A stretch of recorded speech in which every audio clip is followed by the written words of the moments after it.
এসইউসিআই এর পক্ষ থেকে 4 দফা দাবিকে সামনে রেখে কোচবিহার রাজপথে মিছিল।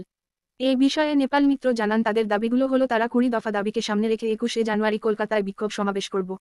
যতদিন অবধি অভয়ার বিচার না পাচ্ছে এবং দ্রব্যমূল্য বৃদ্ধি হবে ততদিন আমরা এই বিক্ষোভ চালিয়ে যাব। তারা আজকে কোচবিহার শহরে 4 দফা দাবিতে সামনে রেখে মিছিল করল। 4 দফা দাবিকে সামনে রেখে আজ কোচবিহার রাজপথে বিক্ষোভ মিছিল করল এসইউসিআই। এ বিষয়ে নেপাল মিত্র আরও কিছু জানিয়েছেন, শুনে নেব।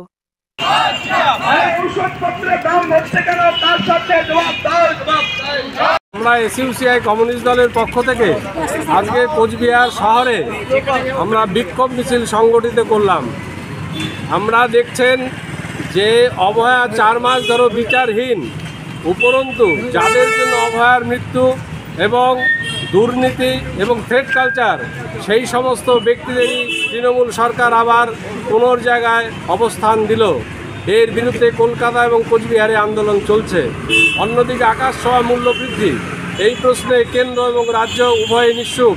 উপরন্তু তাদের মদকে বিভিন্ন জায়গায় সাম্প্রদায়িক উস্কানি চলছে, এর বিরুদ্ধে আমরা মিছিল করছি।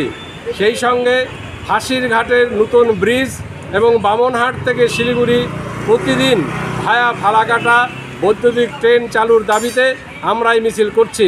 এর সঙ্গে দ্রব্যমূল্য বৃদ্ধি, মদের ঢালাও লাইসেন্স সহ 20 দফা দাবি নিয়ে আমরা আগামী 21শে জানুয়ারি কলকাতায় বিক্ষোভ সমাবেশ করব।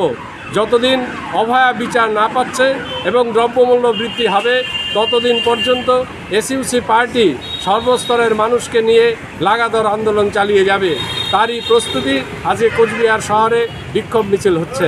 আপনার নাম কি? দায়িত্বে? আমার নাম নেপাল মিত্র, আমি এসইউসিআই কমিউনিস্ট কোচবিহার শহর লোকাল কমিটির সম্পাদক।